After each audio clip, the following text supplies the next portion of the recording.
The belief that girls simply aren't worthy of an education, that women should have no role outside the home, that their bodies aren't their own, their minds don't really matter, and their voices simply shouldn't be heard. It's the human condition, am I enough? But it's the human condition on steroids for black women everywhere. There is a rung lower that people see than being a woman, and it's being a woman of color. A primeira onda de feminismo surgiu no final do século XIX. O movimento era composto maioritariamente por mulheres brancas que lutavam pelo direito ao voto. É nos anos 60 que nasce o feminismo negro. A importância deste movimento passa por diferenciar aquelas que são as necessidades das mulheres negras das necessidades da mulher no geral. Eu sou a Ana Cardoso. Eu sou a Mariana Coelho e este é o Repórter 360.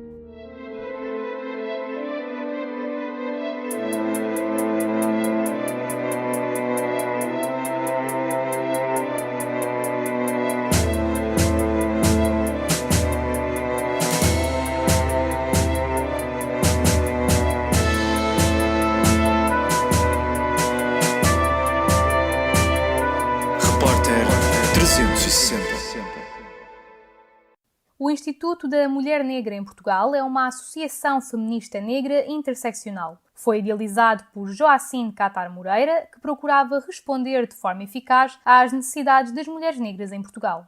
O INMUN foi lançado em outubro de 2018, fruto da união de 30 mulheres. A Ângela Graça foi uma das fundadoras e hoje ocupa o cargo de presidente. O nosso objetivo é vir e combater a invisibilização e o silenciamento da mulher negra no contexto social português, em várias esferas distintas. A afirmação e a valorização da nossa herança e da nossa história enquanto mulheres negras, mulheres africanas, mulheres afrodescendentes em Portugal.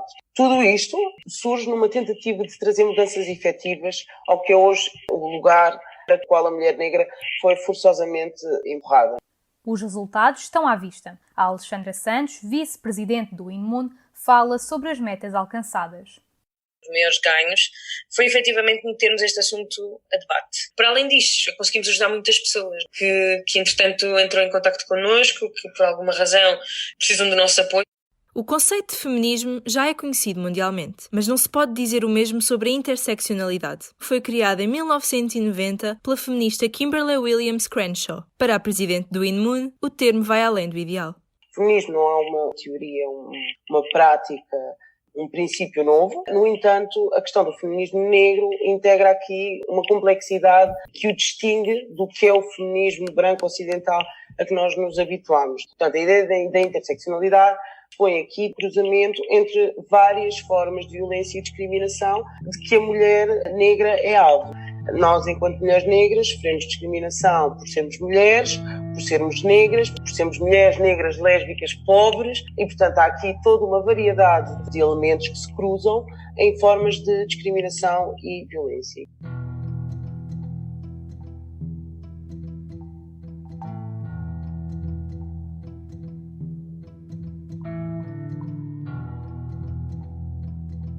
A escravatura e o colonialismo são causa das desigualdades raciais que a história testemunha. Ângela, em pleno século XXI, como é a visão que temos da mulher negra no nosso país?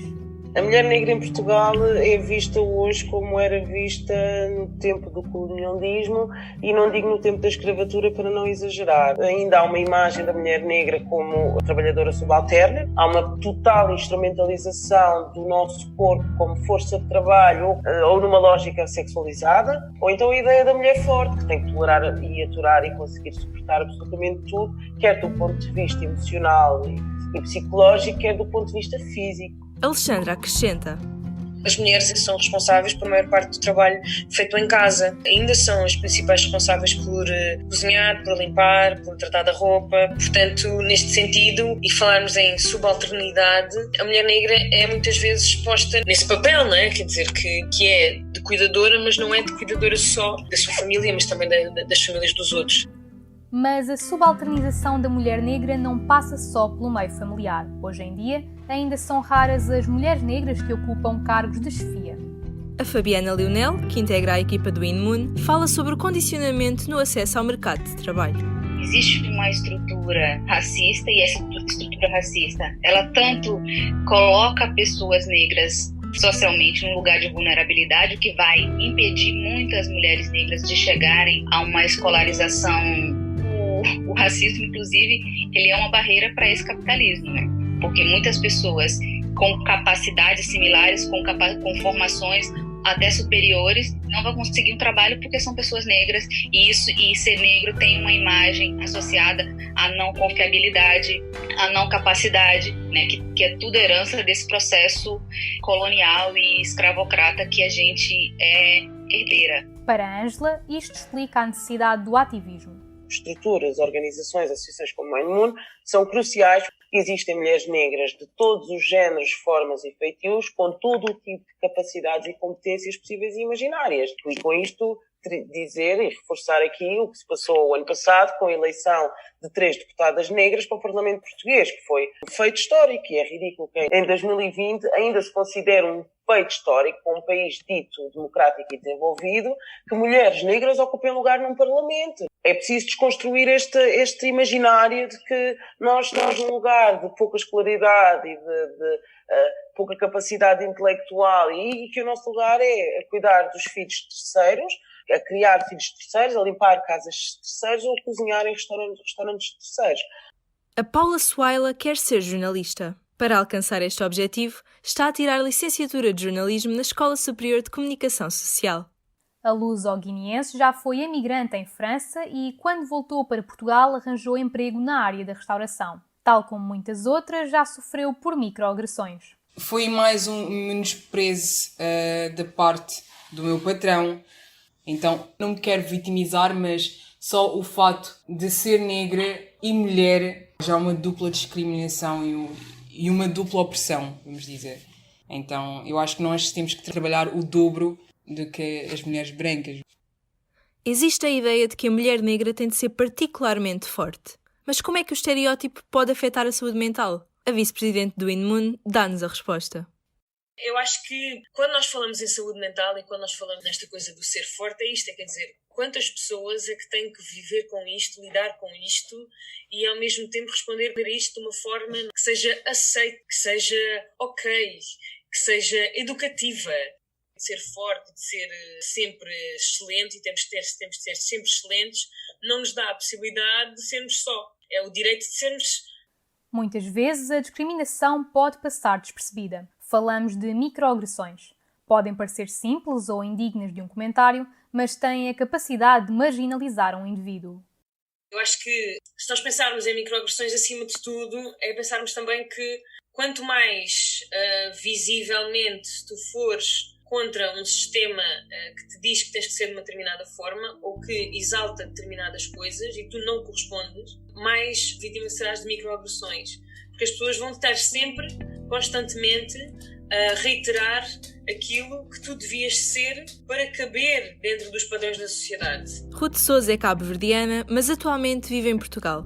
Está a terminar o mestrado em Audiovisual e Multimédia na Escola Superior de Comunicação Social. Apesar de não integrar nenhuma associação, é defensora da causa do feminismo negro. Desde criança que conhece os estereótipos associados ao continente africano. Eu lembro uma vez que eu estava na catequese, mas já foi há muitos anos. Eu disse à rapariga que eu era de Cabo Verde e ela perguntou-me se eu vivia numa casa de palha, no meio do mato. Não, é que na televisão, quando eu vejo as reportagens que passam sobre África, eu penso sempre que as pessoas em África vivem em casas de palha, no meio do mato, em tribos. E eu assim, meu Deus... Essa imagem estereotipada, essa ideia de que a África, as pessoas todas vivem em tribos, no mato, e que... Eu disse, não, eu vivia numa casa normal, eu não vivia no mato. Para Fabiana, certas memórias ficaram gravadas. Estou andando e de repente para um senhor na minha frente. Eu parei e ele disse, a menina não quer ir lá em casa arrumar um quarto? Eu falei, é o quê? A menina é cabo-verdiana? Eu falei, não importa. São pequenas coisinhas assim, né? Pequenas piadinhas. Alerta ainda para o facto de que também as pessoas exteriores podem agredir de forma inconsciente. As eufemizações das situações, ela também é uma agressão. Aí a pessoa, não, tudo bem, ela só queria saber, não foi agressivo. Quer dizer, eu estou dizendo que foi agressivo. Alexandra já o sentiu na pele. As pessoas dizem muitas vezes, Alexandra, mas tu não és negra, tu és assim tipo latinha, não é? Que as pessoas dizem, mas isso não é uma agressão, isso é só um termo carinhoso. Sim, se não pensares na gênese da palavra, se não pensares na história colonial, se não pensares na vida das pessoas a quem esse nome foi chamado. O género feminino é alvo de sexualização. O corpo da mulher negra é visto de forma exótica e sensual. A Fabiana explica os constrangimentos inerentes.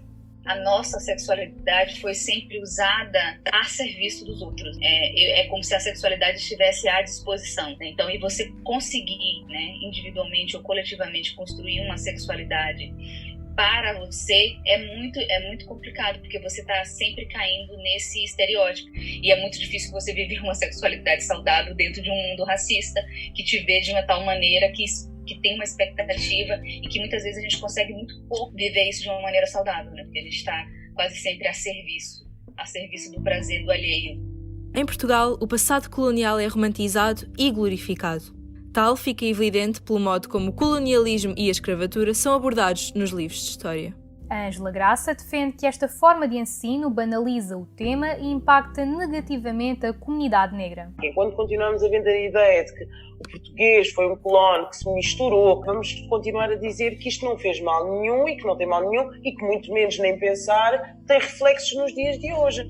A história determina o que cada grupo social é nos dias de hoje. Os negros em Portugal são o que são hoje em Portugal, faça a história o que foi o nosso caminho. A Ruth conta a experiência de estudar nas salas de aula portuguesas enquanto imigrante cabo-verdiana. Eu lembro-me que nas aulas de História, quando falavam sobre essa fase toda dos descobrimentos, sempre romantizaram muito, amenizaram muito a colonização portuguesa, de que foi algo pacífico, não foi agressivo, que os escravos não foram maltratados, que os escravos em África gostavam de serem escravizados pelos portugueses, que os portugueses ensinavam muito, que não é verdade. Eu acho que romantizar a escravidão, o colonialismo, poderia até dizer que é uma falta de respeito com a história negra. O colonialismo deixou cicatrizes na autoestima da comunidade negra. A superiorização do branco sobre o negro, ainda comum, continua a normalizar as desigualdades sociais. Temos a questão do colorismo, que isso existe em África, existe bastante. Os ex-colonos incutiram-nos a ideia de que o mais claro é o melhor, é o mais inteligente, é o mais aceitável esteticamente, mais bonito, enfim. Já o mais escuro é aquele que merece menos, que esteticamente não deve de ocupar certos cargos, porque imagina, para a imagem da empresa não é muito aceitável. Por exemplo, em Cabo Verde ainda hoje existe muito isso. Dizem que em Cabo Verde as pessoas que trabalham na recepção são as pessoas de pele clara, porque esteticamente é a melhor opção para aquele hotel. Paula conta uma conversa que teve com a irmã. A minha irmã, ela tem 9 anos e ela não se vê representada positivamente na sociedade ao ponto dela me dizer que não gosta de ser negra. Isso tocou-me bastante e eu tentei explicar que não, tens que aceitar a tua cor de pele, tens que estar orgulhosa da tua cor de pele. Eu acho que o fato de haver esse pensamento heroico europeu faz com que as pessoas, ou vamos dizer, as crianças de hoje em dia, pensem que o branco é superior. Em 2020, o racismo em Portugal permanece ainda um tabu. A Ruth diria até que é um racismo camuflado. Há muitos racistas em Portugal, mas que quando são confrontados dizem não, eu não sou racista. Eu acho que os racistas em Portugal que não são tão camuflados são as pessoas de mais idade, os idosos, que são mais conservadores, mas os mais jovens, eu acho que se forem racistas, são mais camuflados.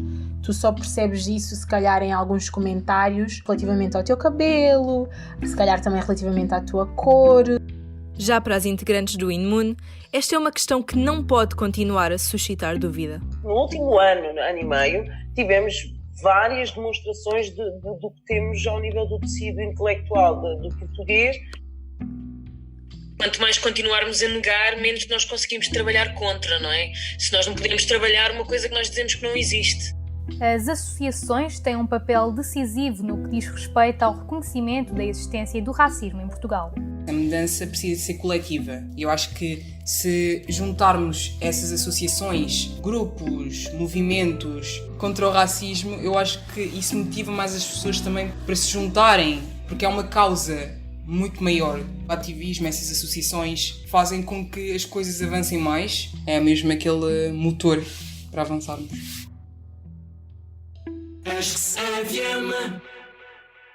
Esta reportagem foi produzida por mim, Ana Cardoso. E por mim, Mariana Coelho. A coordenação é de Mariana Serrano. O genérico é de Luís Batista e o design de Carlota Real e Cláudia Martina.